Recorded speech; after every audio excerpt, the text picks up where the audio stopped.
अस्सलाम वालेकुम dear students. आज के लेक्चर में हम applications of coordination compound study करेंगे। एप्लीकेशन की अगर बात की जाए तो कोऑर्डिनेशन जो कंपाउंड्स हैं, ये जो कॉम्प्लेक्स कंपाउंड्स हैं, ये आपको हर फील्ड में मिलेंगे। मिनरल्स हों, प्लांट्स हों या एनिमल्स हों, इनका एक मेजर रोल है, इनकी वाइटैलिटी है।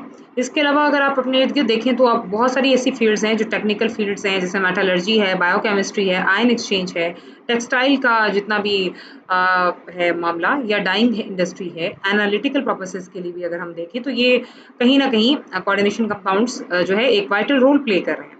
तो सबसे पहले आप देख सकते हैं, एक हेडिंग मौजूद है हमारे पास, डाइज एंड पिगमेंट्स के तौर पर, यानी कोऑर्डिनेशन कंपाउंड्स को डाइज और पिगमेंट्स के तौर पर भी यूज किया जाता है। पिगमेंट बेसिकली वो सब्सटेंसेस होते हैं जो कलर इम्पार्ट करते हैं।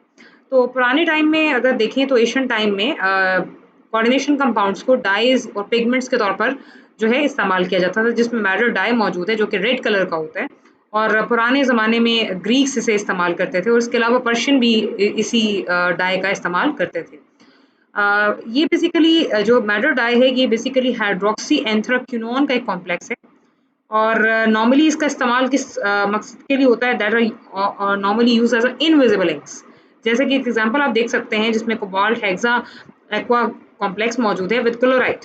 तो ये एज अ इनविजिबल इंक इस्तेमाल होता है। इसका जो डाइल्यूट एक्वस सोल्यूशन होता है वो ऑलमोस्ट इनविजिबल होता है। जब आप उसे किसी पेपर पर लिखते हैं तो जेंटल हीटिंग पर आपके पास ये जो है ब्लू कलर देगा, और ये टूट कर कॉम्प्लेक्स वाटर मॉलिक्यूल्स को रिलीज कर रहा है, और कोबाल्ट के साथ आपके पास टेट्राक्लोराइड के ग्रुप्स रह रहे हैं। तो ये जो नई फॉर्म बन रही है that is blue in colour. अब अगर आप इस पेपर को कुछ टाइम के लिए रूम टेम्परेचर पर छोड़ देंगे तो ये दोबारा से जो है ये राइटिंग जो है डिसअपेयर हो जाती है। तो ये मैकेनिज्म बेसिकली इन्वॉल्व है जिसमें कोऑर्डिनेशन कंपाउंड का बड़ा रोल है। दूसरा, इंटेंस कलर। बहुत सारे जो कोऑर्डिनेशन कंपाउंड्स है वो इंटेंस कलर्स रखते हैं, ब्रिलियंट कलर्स रखते हैं। जैसे प्रियन ब्लू कलर है, जो एक वैल्यूएबल डाई और पिगमेंट के तौर पे इस्तेमाल किया जाता है। इसके अलावा थैलोसायनिन के कॉम्प्लेक्सेस हैं, जिसमें कॉपर थैलोसायनिन है जो कि लार्ज रिंग्स रखता है लिगेंड्स के, जो पोरफायरिन रिंग्स जैसे ही होते हैं, और ये भी आपके पास फैब्रिक्स की या टेक्सटाइल में डाइज के तौर पे इस्तेमाल किया जाता है। एक तो ये इनका फ़ायदा है। दूसरा जो है कोऑर्डिनेशन कंपाउंड्स का की जो एप्लीकेशन है वो है हमारे पास क्वालिटेटिव एनालिसिस में। तो बहुत सारे ऐसे कॉम्प्लेक्सेस हैं जब उनकी फॉर्मेशन होती है डिफरेंट किस्म के रिएजेंट्स को इस्तेमाल करके, तो वो आपके पास एनालाइज करने के लिए यूज़ होते हैं फॉर द क्वालिटेटिव एनालिसिस। अब इसमें हमारे पास अगर आप देखें तो ये काफ़ी सारी आप एग्जांपल्स इस वक्त देख सकते हैं। जैसे कि पहला आपके पास है कि अगर आपने निकल आयन की एस्टिमेशन करनी है तो डीएमजी का आप इस्तेमाल करेंगे। डीएमजी क्या है भी, डाई मिथाइल ग्लाइऑक्साइड, और ये डाईमिथाइल ग्लाइऑक्साइड निकल के साथ मिलकर एक निकल डीएमजी कॉम्प्लेक्स बनाता है। और इस फॉर्मेशन से, इस चिलेट फॉर्मेशन से जो राइट साइड पे बना भी हुआ है ये रिंग स्ट्रक्चर पूरा, आप जो है निकल की एस्टिमेशन कर सकते हैं, और निकल के अलावा आप कोबाल्ट को भी जो है सेपरेट कर सकते हैं इसी कॉम्प्लेक्स का इस्तेमाल करके। तो ये आप देख सकते हैं, एक जनरल डीएमजी का जो फॉर्मूला है उसमें आपके पास 2 मिथाइल है विद 2 कार्बन्स, और साथ एनओएच के ग्रुप्स लगे हुए हैं। तो यहाँ पर इसी तरह से आप देखें कि कार्बन डबल बॉन्डेड है with nitrogen on both sides, और साथ मिथाइल के ग्रुप्स अटैच हैं, और इनके साथ OH के ग्रुप्स लगे हैं। एक तरफ O नेगेटिव है और एक तरफ OH का ग्रुप है। अगर आप इस पूरे स्ट्रक्चर को देखें तो एक तरफ OH है और एक तरफ O मौजूद है, तो दूसरे स्ट्रक्चर का आपके पास यहाँ पर O इसके सामने आएगा और यहाँ पर OH इसके सामने आएगा ऑपोजिट टू O। तो ये इनके दरमियान जो बॉन्डिंग है वो इस स्ट्रक्चर को डेवलप कर रही है और चिलेट बना रही है पूरा, और इसको हम एस्टिमेशन में यूज करते हैं। दूसरा, कुछ कलर्ड कॉम्प्लेक्सेस बनते हैं जैसे कि टेट्राक्लोरोकोबाल्टेट 2 आयन, जिनको आप स्पेक्ट्रोफोटोमीटर के थ्रू एनालाइज कर सकते हैं क्योंकि इनके अंदर लाइट एब्जॉर्प्शन प्रॉपर्टीज मौजूद हैं। तीसरा, कुछ ऐसे मेटल आपके पास कॉम्प्लेक्सेस होते हैं जैसे कि एसिटाइल एसीटोनेट्स, जिन्हें आप जो है एक्वस सॉल्यूशन से ऑर्गेनिक सॉल्वेंट इस्तेमाल करके, यानी सॉल्वेंट एक्सट्रैक्शन की टेक्निक से सेपरेट कर सकते हैं। तो ये भी क्वालिटेटिव एनालिसिस में काउंट होगा। इसके अलावा हमारे पास कुछ ऐसे भी कॉम्प्लेक्सेस हैं जो डिफरेंट किस्म की मैटर्स को जो है चेक करने के लिए एज इंडिकेटर इस्तेमाल होते हैं। तो वहाँ पर भी आपके पास इन्हें एनालाइज करने के तौर पर यूज़ किया जाता है। इसके अलावा नेक्स्ट में अगर हम देखें तो इसमें कलर टेस्ट का भी एक फिनोमेना है जिसमें आप कलरोमेट्रिक एस्टिमेशन करते हैं और कलरोमेट्रिक रिएजेंट्स का इस्तेमाल करते हैं, क्योंकि कुछ कॉम्प्लेक्सेस ऐसे होते हैं जो बहुत ही ज़्यादा कलर्ड होते हैं और उन्हें आप एज अ कलरोमेट्रिक रिएजेंट यूज़ कर सकते हैं। जैसे कि रेड कलर का जो आपके पास 2,2 बाई पायराडिल है, और इसके अलावा 110 फेनैंथ्रोलीन कॉम्प्लेक्सेस हैं। ये दोनों एज अ टेस्ट यूज होते हैं आयरन 2 की आइडेंटिफिकेशन के लिए। और इसके अलावा कॉपर आयन के अगर कॉम्प्लेक्स को आपने आइडेंटिफाई करना है तो आप अमोनिया की का इस्तेमाल करेंगे along with the complex of the copper. जैसे कि आप देख सकते हैं कॉपर क्लोराइड अमोनिया के साथ जाने के बाद एक ब्लू कॉम्प्लेक्स बना रहा है जो कॉपर की आइडेंटिफिकेशन करेगा। इसी तरह आयरन अगर किसी में मौजूद है, जैसे कि आयरन का क्लोराइड पोटेशियम थायोसाइनेट के साथ एक कॉम्प्लेक्स बना रहा है विद KCl, तो ये रेड कलर का होता है। तो ये आयरन की एस्टिमेशन के लिए हम यूज़ कर सकते हैं। यानी जो कॉम्प्लेक्सेस कलर देते हैं वो किसी न किसी रिएजेंट के साथ मिक्सअप होकर कोई ऐसा कॉम्प्लेक्स बनाएँगे जो ख़ास किस्म के कलर को शो करेगा, जो उसकी आइडेंटिफिकेशन में इस्तेमाल हो सकता है। नेक्स्ट जो आपके पास क्वालिटेटिव एनालिसिस के बाद एप्लीकेशन होती है वो है जी ग्रेविमेट्रिक एनालिसिस। अब ग्रेविमेट्रिक एनालिसिस बेसिकली एक ऐसा मेथड है जिसमें आप एनालाइट को किसी सॉलिड के की बेस पर जो है डिटरमिन करते हैं उसकी क्वांटिटी को। अब इसमें नॉर्मली मास मेजरमेंट की जाती है कि हम सैंपल लेते हैं, उसको वज़न करते हैं और फिर एक प्रॉपर केमिकल रिएक्शन के थ्रू प्रोडक्ट आती है। तो ये बेसिकली इन एनालिसिस में क्या होता है कि आपके पास जो चिलेटिंग लिगेंड्स हैं, उन्हें यूज़ किया जाता है ताकि इनसॉल्युबल कॉम्प्लेक्स बनाया जा सके और फिर वो इनसॉल्युबल कॉम्प्लेक्स आगे जाके एनालाइज़ किया जा सकता है। जैसे निकल DMG का कॉम्प्लेक्स है और एल्यूमीनियम ऑक्साइड का कॉम्प्लेक्स है। तो ये एक आपके पास वे है जिसके थ्रू हम ये काम कर सकते हैं। और नेक्स्ट में आपके पास कॉम्प्लेक्सोमेट्रिक टाइट्रेशन में और मास्किंग एजेंट्स में हम इसे देखते हैं। कॉम्प्लेक्सोमेट्रिक टाइट्रेशन में जैसा कि EDTA के आपने एक्सपेरिमेंट्स किए हैं जिसमें हम कैल्शियम और मैग्नीशियम को हार्डनेस के थ्रू जो है निकालते थे EDTA की मदद से। तो वो कॉम्प्लेक्सोमेट्रिक टाइट्रेशन है और उसमें EDTA का बहुत हाई जो है वॉल्यूम इस्तेमाल होता है और ये वॉल्यूमेट्रिक डिटर्मिनेशन कहलाती है। इसमें हम मेटल आयंस को डिटेक्ट करते हैं कि कौन सा मेटल आयन आपके सॉल्यूशन में मौजूद है। और इसके लिए आपको पीएच भी एडजस्ट करनी होती है, प्रॉपर इंडिकेटर्स का इस्तेमाल करना होता है और मिक्सचर ऑफ जो मेटल्स हैं उनको आपने एनालाइज करना है। तो आप उसमें जैसे कि अगर आप केस देखें एनालाइज आपने अगर बिस्मथ को करना है लेड की मौजूदगी में तो आप ये भी कर सकते हैं। उसके लिए कंडीशन है मास्किंग एजेंट का इस्तेमाल। अब मास्किंग एजेंट का काम क्या है कि ये इंटरफेयरिंग जो स्पीशी है उसको कवर कर देगा और दूसरी स्पीशी उसके अताव से बची रहेगी। तो ये एक ऐसा रिएजेंट है जो केमिकल एनालिसिस में इसलिए इस्तेमाल होता है कि वो इंटरफेयर करने वाले जो स्पीशी है उसके साथ रिएक्ट कर जाता है। तो इस तरह से आप सेपरेशन कर पाते हैं। नेक्स्ट है जी स्क्विस्टरिंग एजेंट। ये आपके पास मास्किंग एजेंट के तौर पे ही यूज़ होते हैं ये भी। और और इनमें वो लिगेंड्स इस्तेमाल होते हैं जो स्क्विस्टरिंग के लिए इस्तेमाल होते हैं। स्क्विस्टरिंग इज़ अ वर्ड, ये किस काम के लिए होता है? जिसमें आप अनअवॉइडेबल जो आपके पास जिनसे आप बचना चाहते हैं वो आप जो आयंस हैं उनको रिमूव करवा सकते हैं सॉल्यूशन में। तो ये इंडस्ट्रीज़ में ये बहुत ज़्यादा होता है स्क्विस्टरिंग का अमल कि जो आपके पास अवॉइड करने वाले आयंस हैं कि वो इंटरफेरेंस ना काज़ करें, इम्प्योरिटी ना काज़ करें, आपके प्रोडक्शन को कम ना कर दें, वहाँ पर इनका इस्तेमाल होता है। जैसे EDTA इज़ बेसिकली इसका पहला मकसद क्या है? सॉफ्टनिंग ऑफ वाटर, क्योंकि ये हार्ड वाटर कंटेंट्स को अपने साथ निकाल लेता है। तो जब पानी में आप EDTA ऐड करेंगे तो ये एक तो वाटर को सॉफ्ट करेगा, दूसरा इसका फंक्शन क्या है कि ये बॉयलर्स में यूज़ किया जाता है ताकि स्केलिंग को ख़त्म किया जा सके और उसमें ज़्यादातर इनसॉल्युबल किस्म के कैल्शियम के साल्ट्स होते हैं जो रिमूव किए जाते हैं। और कुछ ऐसे कॉम्प्लेक्स कंपाउंड होते हैं जिसमें सोडियम मेटापोलीफॉस्फेट मौजूद हैं। ये भी आपके पास कैल्शियम और मैग्नीशियम आयंस को रिमूव करते हैं फ्रॉम हॉट वाटर और कॉम्प्लेक्स बना लेते हैं इन आयंस के साथ। तो इस तरह ये आयंस रिमूव हो जाएँगे और हार्ड वाटर जो है सॉफ्ट में कन्वर्ट हो जाएगा। और इन कॉम्प्लेक्स कंपाउंड्स की फॉर्मेशन स्केल फॉर्मेशन से बचाती है बॉयलर्स के अंदर। जो इंडस्ट्री में बड़े पैमाने पर जब काम होता है तो वहाँ पर बहुत ज़्यादा स्केल्स बन जाते हैं, तो उनको रिमूव करने के लिए इसका बहुत ज़्यादा फ़ायदा है। अच्छा, इसके अलावा नेक्स्ट जो हमारे पास है वो है मेटल एक्सट्रैक्शन। कुछ मेटल्स आपने लीचिंग एक्शन के थ्रू कुछ स्टेबल फॉर्म ऑफ कॉम्प्लेक्स से आपने एक्सट्रैक्ट कर लेनी होती है। इसके अलावा बहुत सारी फ़ायदे हैं कि आप हाइड्रोमेटलर्जिकल प्रोसेसेस में इसका इस्तेमाल करते हैं जिसमें आप जो है नॉर्मली ओर्स में से मेटल को एक्सट्रैक्ट करते हैं और डिफरेंट किस्म के मेटल कॉम्प्लेक्सेस का इस्तेमाल करते हैं। जैसे निकल, कोबाल्ट, कॉपर, इनको एक्सट्रैक्ट किया जाता है उनके ओर से अमाइन कॉम्प्लेक्स की सूरत में यूजिंग एक्वस अमोनिया। तो अब इन सब जो इस वक़्त निकल, कोबाल्ट और कॉपर हैं, इन सब की स्टेबिलिटी और सॉल्युबिलिटी अमाइन कॉम्प्लेक्स के अंदर डिफरेंट है। तो इस सेलेक्टिव प्रेसिपिटेशन प्रोसीजर्स के थ्रू हम इन मेटल्स को सेपरेट कर सकते हैं। अब निकल को प्यूरीफाई करना है, उसकी प्यूरिफिकेशन इफेक्ट होती है। आप अगर कार्बन मोनोऑक्साइड का को जो है निकल में से पास करवाएं तो वो एक कॉम्प्लेक्स बना देगी that is called the volatile tetracarbonyl nickel complex, जिसे फिर बाद में डिस्टिल करके डिकम्पोज करके उससे निकल को हासिल किया जा सकता है। यानी अगर आपके सिस्टम में इन मिक्सचर निकल मौजूद है तो आप इस सिंपल प्रोसीजर के थ्रू उसका कॉम्प्लेक्स बनाकर उसे डिस्टिल करने के बाद उसमें से मेटल एक्सट्रैक्ट कर सकते हैं। इसी तरह हर मेटल के प्रोसीजर को अडॉप्ट किया जाता है।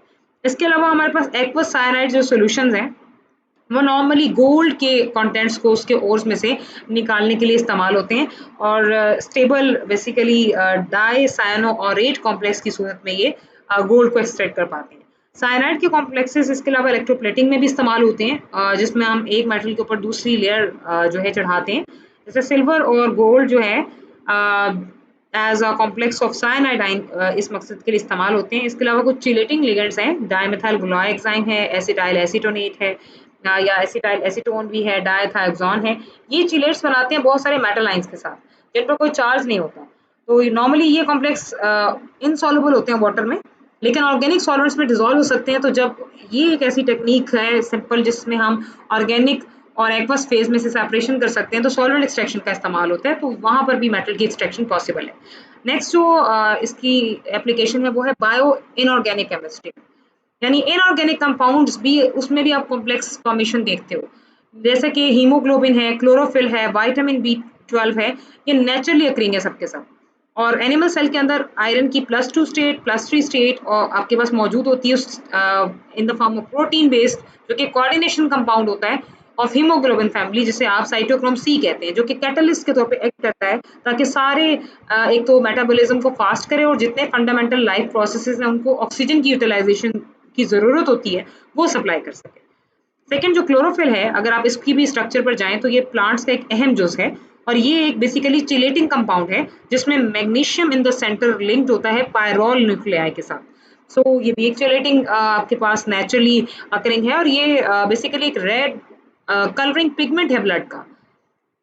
नॉर्मली क्लोरोफिल के बाद क्लोरोफिल तो ग्रीन कलर इम्पार्ट करता है। हीमोग्लोबिन की बात करें जो ह्यूमन बॉडी में एनिमल्स में हीमोग्लोबिन मौजूद है और ये एक कलरिंग पिगमेंट है जो रेड कलर इम्पार्ट करता है ब्लड को। तो ये भी एक चेलेट है जो कि आयरन पर बेस करता है और ये पूरी लिविंग सिस्टम के अंदर ऑक्सीजन सप्लाई करने का काम करता है। इसके अलावा ईडीटीए की अगर हम बात करें और इसी तरह के और कॉम्प्लेक्सिंग एजेंट्स की बात करें, तो ये ईडीटीए का काम क्या है?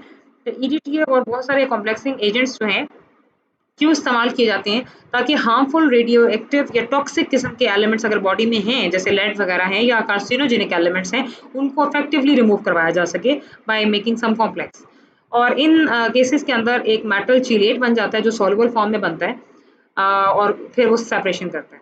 इसके अलावा बहुत सारे एंजाइम्स हैं जो नेचुरली अकरिंग कैटलिस्ट हैं, जो बायोलॉजिकल प्रोसेसेस को रेगुलेट करते हैं एज अ मेटल कॉम्प्लेक्स या metallo enzymes. For example carboxy peptidase, ये एक हाइड्रोलिटिक एंजाइम है जो डाइजेशन में हेल्प करता है और उसमें जिंक आयन मौजूद होता है जो बहुत सारे अमाइनो एसिड रेजिड्यूज को प्रोटीन की चेन में जोड़े हुए होता है।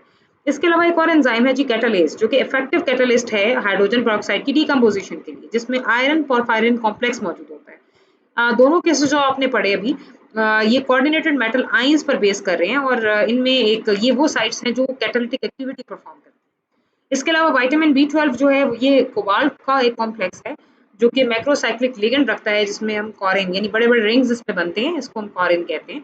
तो ये आप इनऑर्गेनिक फील्ड में आप देख सकते हैं कि कोऑर्डिनेशन कंपाउंड्स किस तरह से अपना अपना रोल प्ले कर रहे हैं। नेक्स्ट इंपॉर्टेंट फील्ड है जी कीमोथेरेपी। ये बेसिकली एक ट्रीटमेंट है जिसमें आप पावरफुल केमिकल्स की मदद से फास्ट ग्रोइंग कैंसरियस सेल्स को या ट्यूमर सेल्स को जो है क्या करते हैं, किल करते हैं। तो इसमें ज़्यादातर इस्तेमाल होता है प्लैटिनम का कॉम्प्लेक्स, जिसे हम सिस प्लैटिन कहते हैं। ये आपके पास अमाइन और क्लोराइड के साथ लिगेंड्स के साथ प्लैटिनम का कॉम्बिनेशन है और इसे सिस प्लैटिन कहते हैं। ये बेसिकली एंटी ट्यूमर एजेंट है और इसे कैंसर के ट्रीटमेंट में इस्तेमाल किया जाता है। इसके अलावा कैल्शियम ईडीटीए का जो चीलेट है, ये लेड पॉइजनिंग में यूज़ होता है ताकि बॉडी में जितना भी लेड है, क्योंकि कार्सिनोजेनिक होता है, पॉइजनस होता है, टॉक्सिक होता है, तो उसे रिमूव किया जा सके।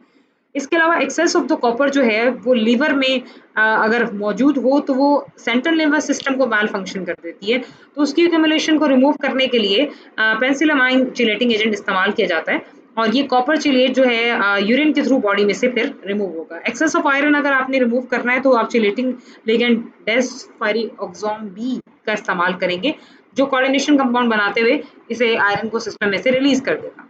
ईडीटी इसके अलावा आपके पास गट जो पॉइजनिंग है उसमें भी इस्तेमाल होता है। इसके अलावा कुछ कोऑर्डिनेशन कंपाउंड्स ऐसे हैं जैसे कि अभी हमने नाम लिया था प्लैटिनम का, सिस प्लैटिनम, जो कि ट्रीटमेंट ऑफ कैंसर में इस्तेमाल हो रहा है क्योंकि ये ग्रोथ ऑफ द ट्यूमर को रोक देता है। तो ये आप बायोलॉजिकल फील्ड में भी देख सकते हैं कि इसका फायदा है कोऑर्डिनेशन कंपाउंड्स का। फिर इलेक्ट्रोप्लेटिंग पर आते हैं।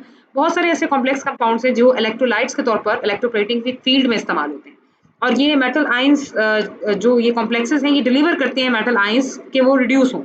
For example potassium silver cyanide का कॉम्प्लेक्स है या गोल्ड का कॉम्प्लेक्स है, ये इनमें जो सिल्वर और गोल्ड प्लेटिंग के तौर पे ये इलेक्ट्रोलाइट्स यूज़ होते हैं, तो वहाँ पर इनका इस्तेमाल होता है। तो ये आपके पास एक मेथड है जिससे ये सेपरेट कर लिए जाते हैं। फोटोग्राफी की फील्ड में अगर देखें तो फ़िल्म एक डेवलप होती है जिससे बाद में पिक्चर बनती है। तो जो फ़िल्म डेवलपमेंट का काम है उसको फिक्स करते हैं, फिर वॉश करते हैं with a solution of sodium thiosulphate. और जहाँ-जहाँ ब्लैक और व्हाइट फ़ोटोग्राफ़ी होती है, तो जितनी भी ड्वेल फ़िल्म है उसको एक हाइपो सॉल्यूशन से वॉश किया जाता है which dissolve the recompensed silver bromide, यानी जो कन्वर्टेड नहीं है, अनकन्वर्टेड सिल्वर क्लोराइड है उसे डिसॉल्व कर लेता है और बाकियों का वो एक इम्प्रेशन देगा जो कन्वर्टेड हो चुके हैं। तो एक कॉम्प्लेक्स बन जाता है सिल्वर के साथ। ये आप देख सकते हैं साइड पर, ये सिल्वर इलेक्ट्रॉन लेगा और सिल्वर सॉलिड हो जाएगा और रिड्यूस होकर आपके पास ये मेटालिक सिल्वर में कन्वर्ट हो जाता है रिड्यूसिंग एजेंट। और हाइपो सॉल्यूशन जितना भी रेजिडुअल सिल्वर हैलाइट है उसे रिमूव कर देता है फिल्म में से और बाकी का जो है इम्प्रेशन आपको मिल जाता है। इसीलिए इन हाइपो सॉल्यूशंस को इस्तेमाल किया जाता है जिसमें सिल्वर जो कि कोऑर्डिनेशन कंपाउंड से ताल्लुक रखता है वो इस्तेमाल होता है। कैटलिस्ट की दुनिया में अगर देखा जाए तो बहुत सारे कॉम्प्लेक्स कंपाउंड्स हैं जो कैटलिस्ट के तौर पर डिफरेंट रिएक्शन में इनकी जो है बहुत सारी एप्लीकेशंस हैं। जैसे आपके पास कोबाल्ट का कार्बोनिल के साथ जो कॉम्प्लेक्स है वो एज अ कैटलिस्ट यूज किया जाता है ओलेफिन्स को अल्कोहल में कन्वर्ट करने के लिए। इसके अलावा सिंथेटिकली लार्ज पैमाने पर ऑर्गेनोमेटालिक रिएक्शंस के अंदर या पॉलीमराइजेशन रिएक्शंस के अंदर इनका कॉम्प्लेक्स कंपाउंड्स का इस्तेमाल होता है। टेक्नोलॉजिकली या साइंटिफिकली देखें तो मेजर सिग्निफिकेंस 1954 में इनकी देखी गई, जिसमें सर्टेन मेटल कॉम्प्लेक्सेस को इस्तेमाल किया गया जैसे कि टाइटेनियम का क्लोराइड या एल्यूमिनियम ट्राइथाइड। तो ये आपके पास बेसिकली ऑर्गेनिक कंपाउंड्स की पॉलीमराइजेशन में इस्तेमाल होते हैं जहाँ पर कार्बन कार्बन डबल बॉन्ड्स को अंडर माइल्ड कंडीशन कन्वर्ट कर दिया जाता है high molecular weight and highly ordered structures में। तो छोटे-छोटे यूनिट्स मिलकर बड़े यूनिट्स के रिएक्ट करते हैं। तो इस इन फिनोमेना के अंदर इसे इनको इस्तेमाल किया जाता है।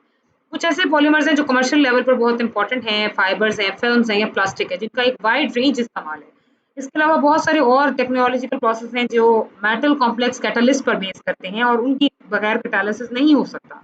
जैसे मेटल कार्बोनिल्स में हाइड्रोकार्बोनिल कोबाल्ट जो हाइड्रो फॉर्मुलेशन ऑफ ओलेफिन्स में इस्तेमाल होता है। अब ये फिनोमेना क्या है, अगर आप रिएक्शन करवा रहे हैं हाइड्रोजन और कार्बन मोनोऑक्साइड का in the presence of some olefin जो कि डबल बॉन्डेड होते हैं, तो ये उन्हें एल्डिहाइड में कन्वर्ट कर देता है। इसके साथ-साथ टेट्राक्लोरोप्लेडेट 2 का जो आयन है, वो आपके पास एक्वस सॉल्यूशन में अगर इथाइलिन मौजूद है, तो उसको एसिटाल्डिहाइड में कन्वर्ट कर सकता है और इस मकसद के लिए विल्किंसन कैटलिस्ट इस्तेमाल होता है, जो आपके पास अगर आप इसका स्ट्रक्चर देखें तो ये ट्रेस इसमें आपके पास मौजूद है फ़ॉर्मूला का और ट्राइफेनाइल है, फॉस्फीन है साथ, तो रोडियम 1 क्लोराइड है ये। तो इसका इस्तेमाल होता है बेसिकली अल्कीन की हाइड्रोजनेशन में इन द एक्वस सॉल्यूशन। सो ये एसिटल्डिहाइड में कन्वर्ट हो जाती है। इसी तरह सिमिलर बहुत सारे रिएक्शंस हैं जिनमें एक कोऑर्डिनेशन कंपाउंड्स का इस्तेमाल होता है। This is all about the applications which is very, very important. Best of luck.